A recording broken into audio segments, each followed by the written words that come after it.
read this next poem in 3 parts, I'd like to repeat some of the words we've just heard sung so beautifully.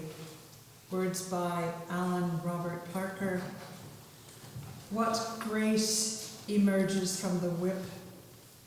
What strength is driven by the sword? What force can kindle restful fire?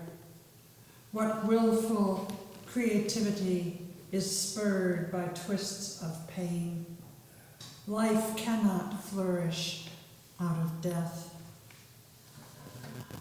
This poem I'm going to read is in 3 parts, and the first part is about pain, and it is about grief, and it is about something very difficult. I began this poem in 2012 in the Mexican Yucatan Peninsula, where I was on a writing retreat, surrounded by lush jungle, birds, the sounds of waves. It was glorious. And then came the news of the Sandy Hook Elementary School shooting. And I was paralyzed. I couldn't write. I couldn't think. I was stunned, as were all of us, I'm sure, wherever we were when we heard that news.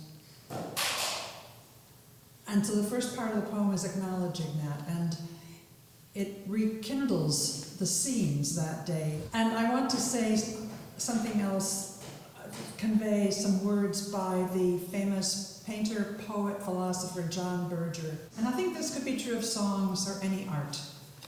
Poems, regardless of any outcome, cross the battlefields, tending the wounded, listening to the wild monologues of the triumphant or fearful.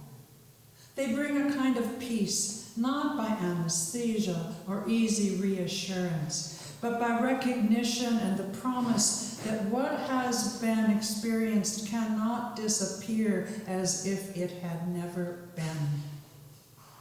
The promise is that language has acknowledged, has given shelter to the experience which demanded, which cried out. And then, as you'll see, the poem moves on as this song moved on to conceiving of peace.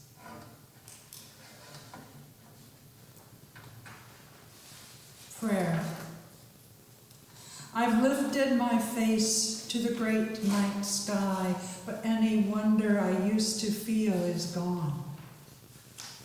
And what are the songs of birds who once brought joy? Nothing but blind instinct, the staking of claims. Which parts of the jungle are theirs and theirs alone? Ways to find each other over Earth's constant low hum, fierce wind in the palms.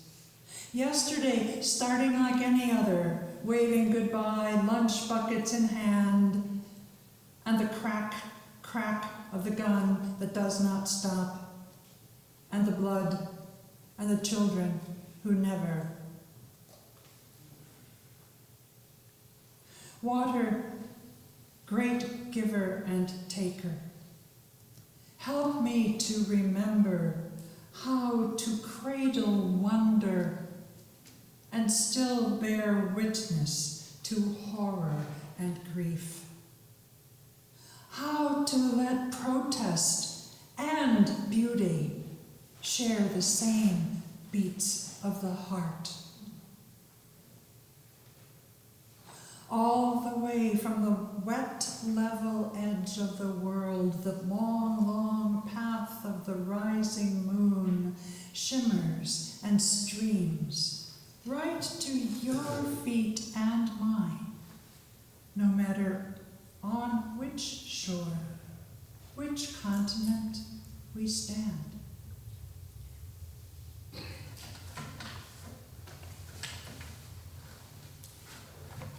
And let's go right into this next piece.